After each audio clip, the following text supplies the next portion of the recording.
सरस्वती त्वयं दृष्ट्या वीणा पुस्तकधारिणी हंसवाहसमायुक्ता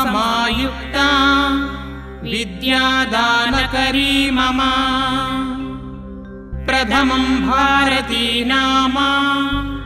द्वितीयं च सरस्वती तृतीयं शारदा देवी चतुर्थं हंसवाहना पंचमं जगति ख्याता षष्ठं वागीश्वरी तथा कौमारी सप्तमं प्रोक्ता अष्टमं ब्रह्मचारिणी नवमं बुद्धिधात्री च दशमं वरदायिनी